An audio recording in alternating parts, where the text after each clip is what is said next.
रात को, मैंने भैया घूमने जा रहा हूँ, जी घबरा रहा है। बोला अच्छा जाओ जाओ। तो फिर मैं गया करीबन दादाबाड़ी का जो जगह है वहाँ तोपदड़ा तक। रास्ते में मेरे एक चीज़ आई, मैंने कहा मेरा एक ब्रदर है छोटा जो स्कूल में है, ये 12th में था, और मेरी मदर हैं बीमार हैं, तो ये अगर मैं नहीं रहा तो लोग बाग मुझे नहीं छोड़ रहे, तो इनका क्या करेंगे? She is a woman.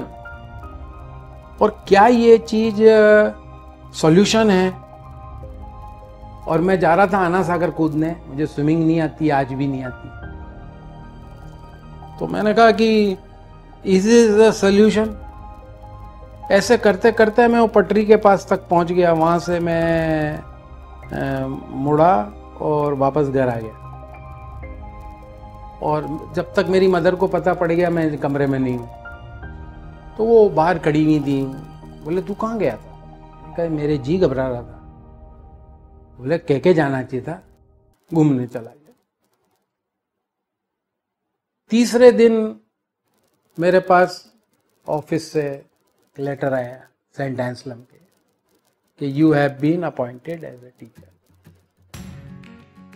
कहते हैं ना कि एफर्ट करो, it is God who was looking everywhere. मैं कई बार ऐसा होता है भगवान को कह देता हूं काय का भगवान है, वो देखो वो भगवान को नहीं मानता, कितना सुखी है, राइट। लेकिन कुछ न कुछ हादसा ऐसा हो जाता है कि भगवान को फिर मानना पड़ता है। That is our faith. अरे मैंने कहा ये क्या हो? मैं गया फादर के पास, फादर वली नए प्रिंसिपल आए सेंट पॉल्स, उनसे जाके मैं मिला। मैंने कहा यस फादर। बोला mister Mathur you come from tomorrow. अब प्रॉब्लम ये कि मैं जब पहुंचा, जिसको कोई सारे टीचर्स वो थे जिन्होंने मुझे पढ़ाया था, तो एक टीचर ने तो ये कहा अगर ये पढ़ाएगा तो Saint Anselm has gone, Saint Anselm तो खत्म हो गया। और मेरे एक्स प्रिंसिपल थे फादर मनूर, वो बाय चांस अगले दिन आ गए, तो बोले how come Anoop you are here. तो फादर वली ने कहा he is now teaching social science. बोला सोशल साइंस? वली तेरे को कोई नहीं मिला क्या? ये इडियट मिला, he is an idiot, how you got him? तो वो बोले I don't know other corrected and he is good. तो मेरे को मिली 6th 7th 8th। 6th class में मैं इंग्लिश पढ़ाता था और ज्योग्राफी पढ़ाता, अलग होते थे, और जीके। 8th क्लास में हिस्ट्री। जब मैं पहली बार 6th A में घुसा, जिसका मैं क्लास टीचर था, आई वॉज शिवरिंग, क्योंकि first time facing the children, और छोटे छोटे से बच्चे आओ आओ आओ, क्योंकि मैं नया था, मेरे को समझ में आई नहीं। मैंने थोड़ा सा एक्टिंग करनी शुरू कर दी मेरे बोल चाल में। तो बच्चे ही होते हैं, तो हंसने लगे। बस मैंने कहा अब अपन ने इनको जीत लिया। See what is very important, what I learned in life is कि आदमी के जो कम्युनिकेशन है, जो एक्सप्रेशन है, they play a very important role. बाद में जिस एक्स प्रिंसिपल ने मेरे को अपॉइंट किया था, वो उनसे मैंने पूछा, वो स्कूल कैंपस में ही रहते थे। मैंने कहा father what you saw in मी?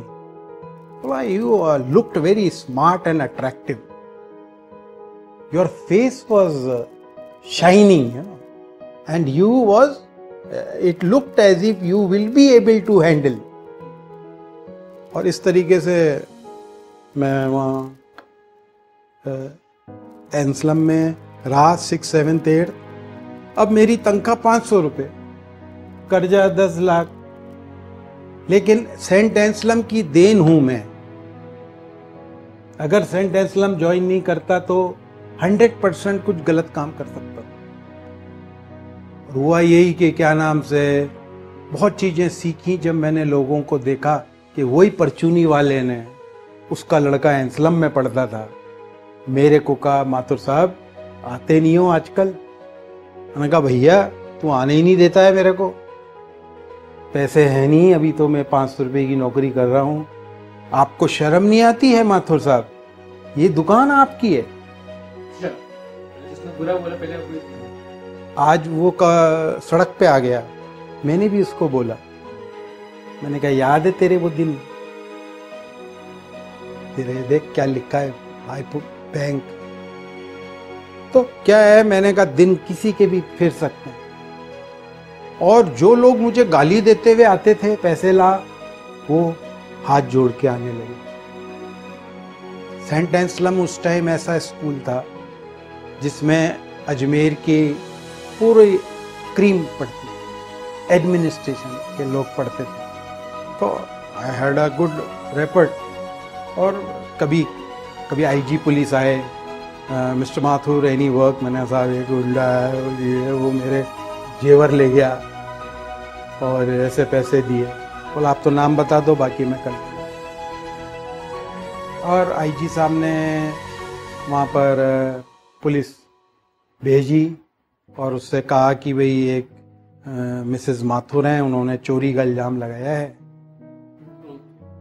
तो वो हार का है। तो साहब ये तो अनूप माथुर ने दिया। तो बोला सबूत क्या है, ये तो चोरी हुआ है घर से। मैंने पेड कर दिया उसको। तो उस पुलिस वालों ने उसको जाके क्लॉक टावर में बंद कर दिया और अल्टीमेटली वो हार मुझे वापस मिल गया। जब मैं स्कूल में था तो मैंने प्रिंसिपल को बोला, मैंने कहा मेरे ये चलेगा नहीं, 500 रुपये में तो क्या होगा।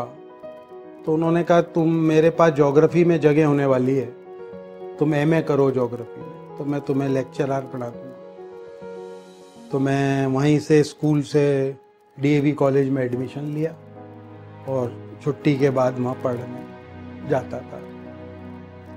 अब बच्चों पे कंट्रोल कैसे किया जाए, सबसे बड़ा मैं एक्टिंग करता था। एक्टिंग में तरह तरह के फेसेस बनाना, जैसा डायलॉग है वैसा बन जाता था। तो छोटे बच्चे बहुत हंसते थे। थोड़ा सा डिसिप्लिन के लिए मैं मशहूर हूँ, तो मैंने थोड़ा सा उनको डांटना पीटना भी शुरू करा। लेकिन जीवन में एक चीज़ ध्यान रखी कि जिसको मैं आज डांट रहा हूँ कल उसको पुचकार लूँगा। जैसे कि मैंने किसी को डांटा तो उस दिन तो मैं उससे बात नहीं करता था। और नेचुरली अगर आप किसी को डांटोगे मारोगे तो वो आपकी तारीफ तो करेगा नहीं कि अरे अरे अनूप माथुर कितना अच्छा आदमी है, थप्पड़ मारे मेरे, वो तो अब्यूज़ करेगा। तो उस दिन मैं उसको अब्यूज़ करने देता था। अगले दिन मैं उसको बुलाता था, मैंने कहा देख मैं तेरे पापा की तरह हूँ ना, हाँ तो मैं तेरे को डांट नहीं सकता, हाँ। तो मैं उसको इमोशनल ब्लैकमेल कर लेता और वो मेरा फेवरेट हो जाता कि अरे सामने।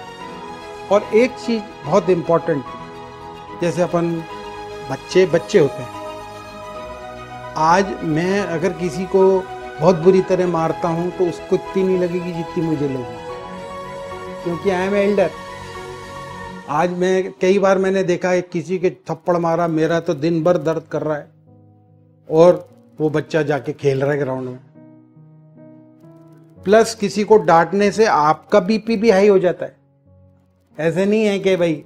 तो मैं एक्टिंग करने लगा और एक्टिंग करके मैं बच्चों को दिखाता था, चिल्लाता था उन पे, व्हाट आर यू डूइंग, और ये टेबल वगैरह उठाता था, उसके लग नहीं रही है, वो तो बहुत दूर बैठा है, लेकिन पूरी क्लास में ऐसा लगता था वो इसने मार दिया, चेयर उठा ली, what is this, no sir no.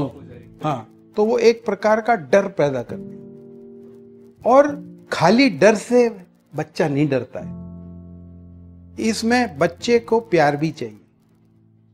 So my life as a teacher was a mixture of love and strictness.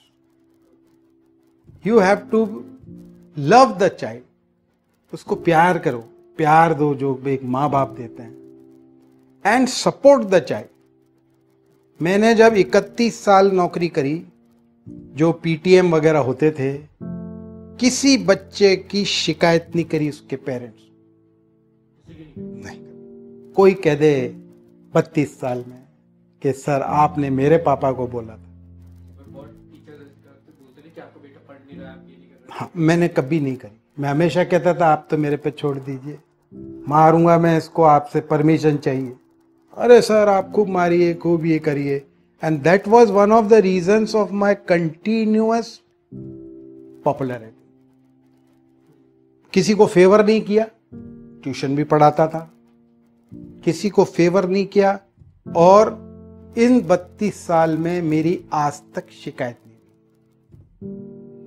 मारा भी, डांटा भी, कभी किसी पेरेंट ने आके नहीं कहा साहब ये गलत काम करता है, ये नहीं किसी ने कहा. हाँ, ये जरूर कोई शिकायत होगी तो स्ट्रिक्ट बहुत है, ये है, वो भी इंटेंशनल नहीं है, हमेशा बच्चे के हित में, क्योंकि स्ट्रिक्टनेस बहुत जरूरी होती है. तो इट इज ऑलवेज लाइफ में you have to have combination of love and strict discipline. जैसे मतलब आपने बोला ना कि मतलब पेरेंट्स बोलते थे कि मारो आप पीटो, पर पहले के टाइम पे पेरेंट्स बोलते थे कि आप मारो, पर आज के टाइम पे पेरेंट्स बोलते हैं नहीं आप हमारे बच्चे को मत मारो, ये हो जाएगा. तो आप कहीं कहीं ऐसा लगता है ना कि वो डिसिप्लिन अच्छा था मारने का, और आज जबकि वो नहीं मारते. एक जने ने एक से पूछा कि क्या कारण है कि इतने ओल्ड एज होम्स खुल गए हैं और माँ बाप को लोग छोड़ के जा रहे हैं. आज मैं तुम्हारे को ये, तुम्हारे कहने से, मैं suppose I am your father and I go and complain to the teacher कि आपने इसको, अधिराज को क्यों मारा, तो वो कहेगा नहीं मारूंगा, मेरा अपना क्या जाता है. तो ultimately you will become fearless, बेडर हो जाओगे, और कल को तुम मुझे भी कह दोगे कि चुप रहो ना पापा, क्या है, क्यों, क्योंकि I have made you fearless. पहले डर होता था. मेरे फादर हमेशा कहते थे should I talk to the principal. क्यों, क्योंकि पता था प्रिंसिपल केन करेंगे तो कोई बचाने वाला नहीं. हाँ, तो वो दहशत हमें हमारे पेरेंट्स से भी थी. आज भी हमारे फादर अगर होते तो हमें डर लगता, और न्यू जनरेशन को प्रोटेक्शन मिल रहा है तो वो उसकी हैबिट बन रही है. आज पुलिस वालों को पीटना शुरू कर देते हैं लोग, क्यों, उनके घर में फ्रीडम है तो वो डरता ही नहीं है. क्या करेगा, बुलाऊं, मेरा पापा को नहीं जानता. सब वही तो हो रहा है जैसे आजकल की, मतलब जैसे मेरे फादर भी कहते हैं कि हमारे पेरेंट्स के सामने हम बाहर तक नहीं आते, मतलब खड़े रहते हैं जब तक वो बैठने को नहीं बोलते. और आजकल के जैसे जो बच्चे हैं वो उनके सामने बैठ के उनका मतलब मजाक उड़ाते हैं, मतलब दूसरे लोगों के सामने ऐसे बैठ जाते हैं उनके सामने आके.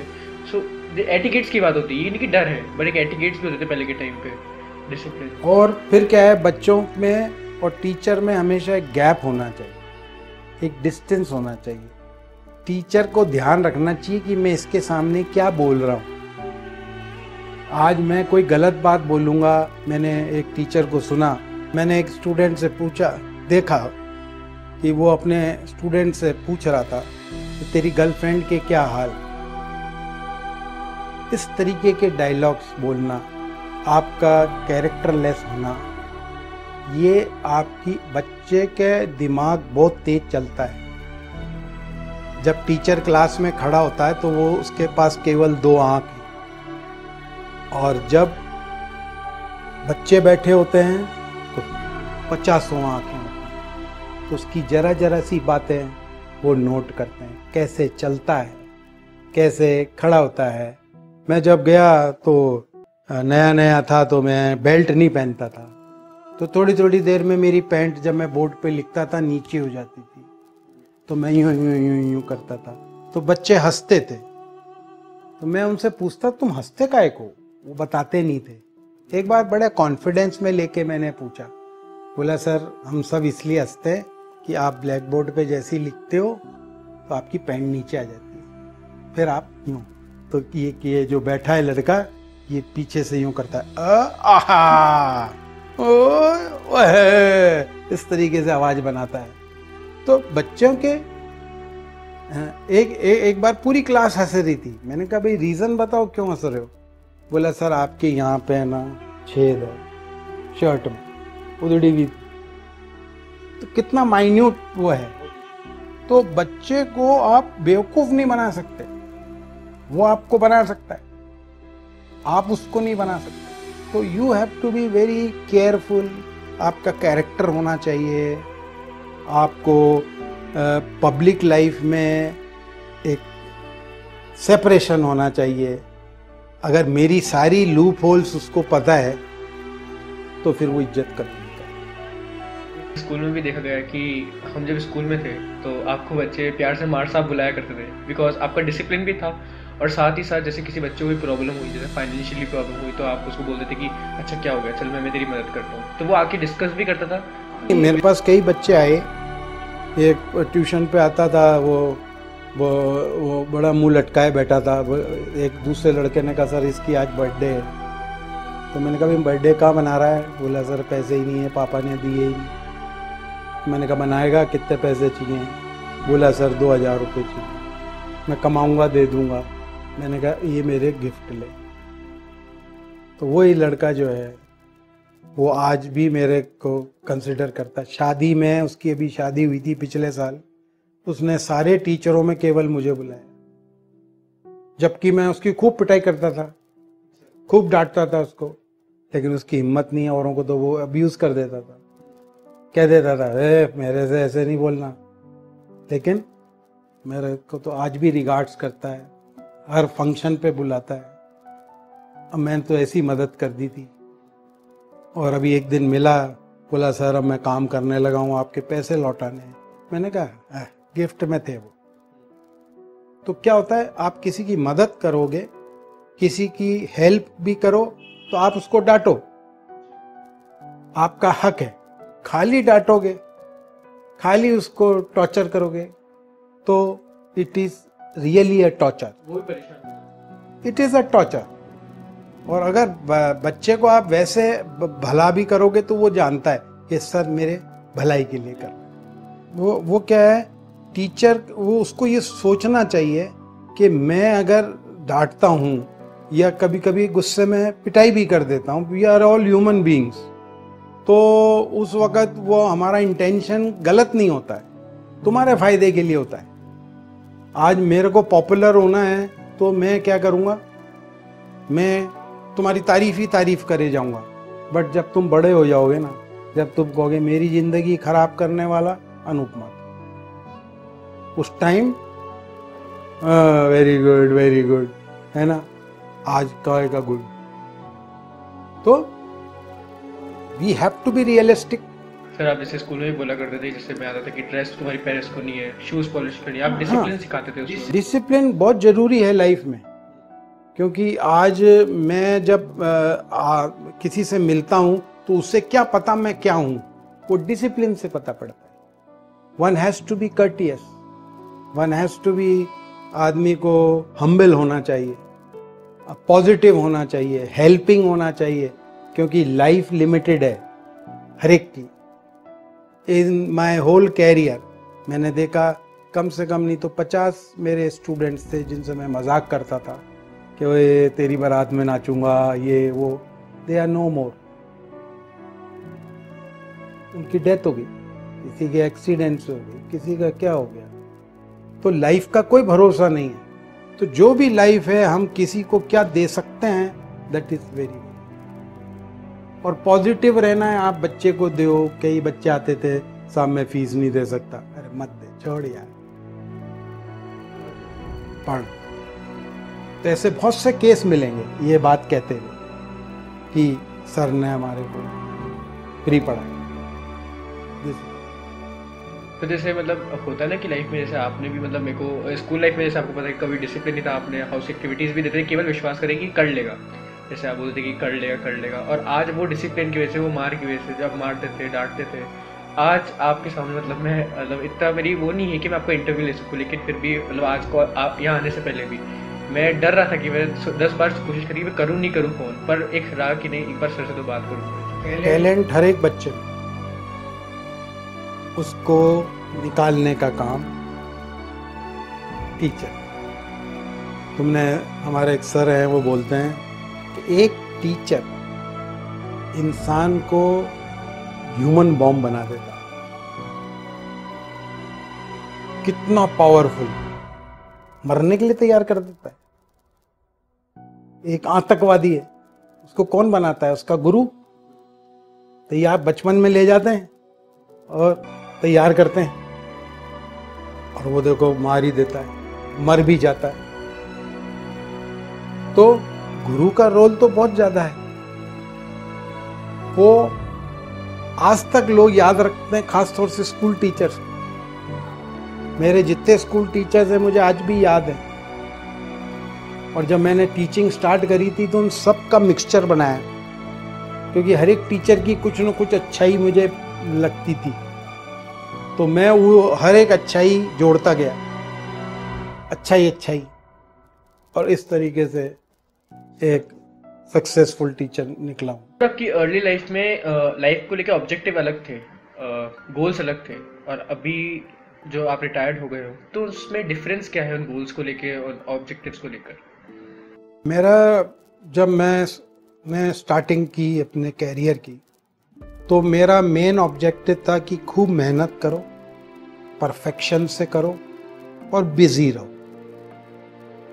और वही मैं रहा टिल माय रिटायर। जब मैं रिटायर हुआ तो मैंने देखा कि इंडिया के अंदर लोग ये कहते हैं, अरे अब आप रिटायर हो गए, अब तो आप मंदिर में बैठ के भजन गाओ। तो मेरे को भी ये लगा कि अब अपने को तो भजन गाने। और मैं एक दिन दिल्ली गया तो वहाँ पे मैंने कहा चलो बैठे बैठे किताबें पढ़ेंगे लेटे लेटे, अब अपने को कौन पूछेगा। और ये एक जनरल धारणा है हमारे कि अब रिटायर हो गए तो दुनिया से रिटायर हो गए, तो सब कहने लगते हैं अब क्या है यार, अब तो आप अपने दिन गिनो। तो एक दिन ऐसे ही मैं व्हाट्सएप पर अमिताभ बच्चन का इंटरव्यू देख रहा था। अमिताभ बच्चन ने कहा कि मैं जब तक जिंदा हूँ तब तक काम करूँ। मैंने कहा ये 80 साल का आदमी काम कर रहा है जिसके पास इतना पैसा है, तो मैं क्यों नहीं कर रहा? मैं घर पे क्यों बैठ के भजन गाऊंगा? तो मेरे पास लकीली एक ऑफर भी आई प्रेसिडेंसी स्कूल से कि आप यहाँ आके पढ़ा लो। तो इस तरीके से मैं वहाँ पढ़ाने लगा, और उसके बाद पहले भी मैं करीबन 17-18 घंटे काम करता था, और आज भी मैं 17-18 घंटे का ही काम करता हूँ। तो मेरे ऑब्जेक्टिव में कोई फ़र्क नहीं आया।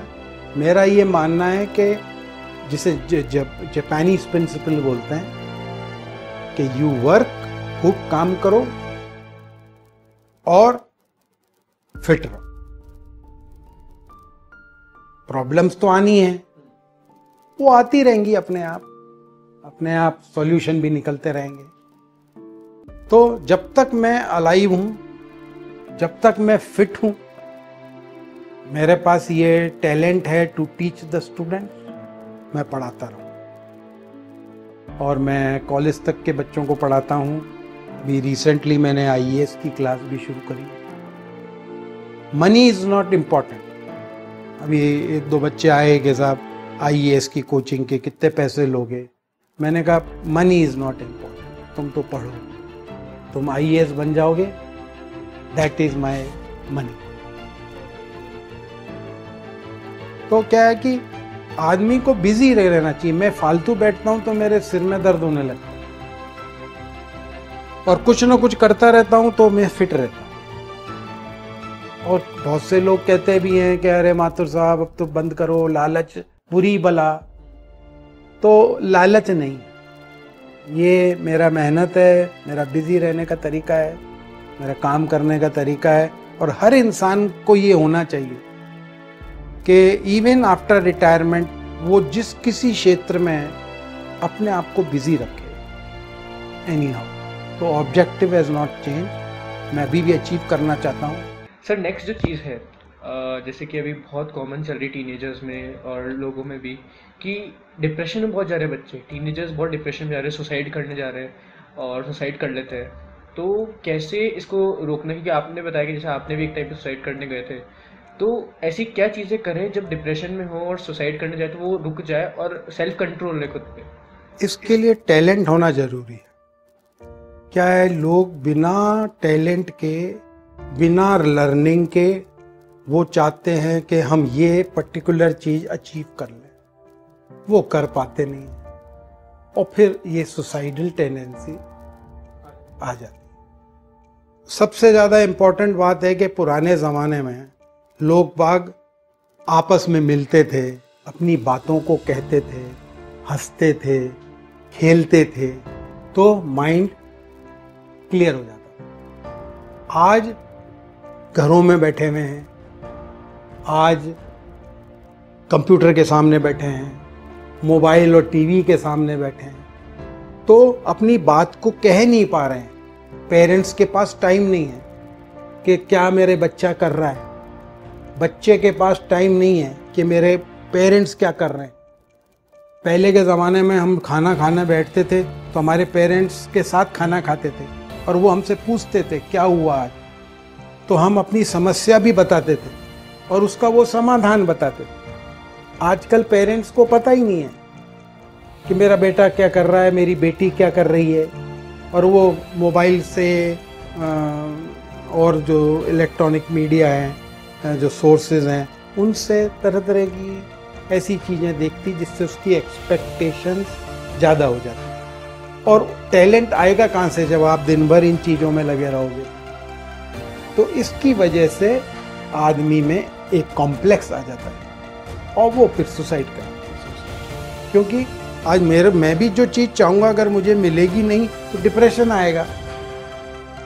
तो वो उसको सिखाना बहुत ज़रूरी है। पेरेंट्स का लव, पेरेंट्स का अफेक्शन, पेरेंट्स से बातचीत, पेरेंट्स का एक्सपीरियंस, उसकी समस्या सुनना, उसका बताना। अब सब भाग दौड़ की ज़िंदगी जी रहे हैं। छोटे शहरों में तो फिर भी माँ बाप को थोड़ा ध्यान रहता है। दिल्ली बॉम्बे में तो पता ही नहीं रहता है, मेट्रोपॉलिटन सिटीज़ में कौन कहाँ जा रहा है। तो वो क्या इन्वॉल्व हो जाते हैं गलत चीज़ों में, जो वीडियोस पे देखते हैं, व्हाट्सएप पे देखते हैं, फेसबुक पे देखते हैं, जो कि नहीं देखनी चाहिए। और पेरेंट्स को पता नहीं रहता है और फिर उनका एम्बिशन बढ़ता चला जाता है और जब एम्बिशन पूरा नहीं होता है तो they have to commit suicide. Thank you so much for इस इंटरव्यू के लिए। और बहुत अच्छा लगा ये चीज़ें जान के, बिकॉज सुसाइड और डिप्रेशन ऐसी चीज़ होती है जिसके बारे में आज कोई बात नहीं करना चाहता। पेरेंट्स से भी डिस्कस करो तो पेरेंट्स बोलते हैं कि पागल है, कैसी कैसी बातें कर रहे हैं मरने मराने की। बट बात करना से ही सोल्यूशन मिलता है, बिकॉज बात करोगे तो चीज़ें बाहर आएंगी, अंदर रख के कुछ नहीं होगा। So thank you so much. और कोई एक मैसेज हमारे लिए या पेज के लिए या पेज की तरफ से आप लोगों को बोलना चाहते हैं? लाइफ का एक ही एम होता है, हैप्पीनेस। कुछ भी करिए, ultimate aim should be happiness. वो आपको खुश करे, दुख ना आपको दे ना किसी और को दे। तो मेरा मैसेज ये है कि ऐसा काम करिए जिससे आपको खुशी मिले। और ultimate aim is to remain happy in life. क्यों कि इट इज नॉट क्लियर कि हमें दूसरी जिंदगी मिलेगी या नहीं। एक ही बार मिलेगी और उसको खुशी खुशी बिता दो। काहे का रोना, काहे का एक दूसरे की खिलाफत करना, काहे का जेलेसी पैदा करना। हमेशा बेटर है कि जियो और जीना। और आज हमने कुछ नया सीखा। आज कुछ हमने ऐसा सीखा कि ज़िंदगी में कहीं ना कहीं किसी मुकाम पर वो काम आता ज़रूर रहेगा। सीरीज का मतलब यही था कि कुछ नया सीखने को मिले, कुछ नया देखने को मिले। अभी जो कोरोना की सिचुएशन चल रही है उससे हट के कुछ पॉजिटिव लेना, अपने आप पॉजिटिव करना। तो ये था हमारी सीरीज़ का पहला एपिसोड अनूप सर के साथ। और ऐसी बहुत सारी सीरीज़ के हम लाने वाले, अजमेर की और दिग्गज हस्तियों के साथ वीडियो बनाने वाले हैं। तो ऐसे ही आप पॉजिटिव रहिए, खुश रहिए। और अगर प्रॉब्लम हो रही है ज़िंदगी में, पता है तुम्हारा क्या करना है, लाइफ फटाफट जाओ और मेरे पेज पे मैसेज करो। और है ना, ज़िंदगी में ऐसी कोई चीज़ नहीं जो तुम नहीं कर सकते। हंसते रहो, मुस्कुराते रहो और अधिराज के चैनल को क्या सब्सक्राइब करते रहो। Thank you so much. और किसी को कोई प्रॉब्लम है तो अधिराज से कांटेक्ट करो, हम मिलकर सॉल्यूशन निकालें। बिल्कुल, हम सब साथ। Thank you so much sir.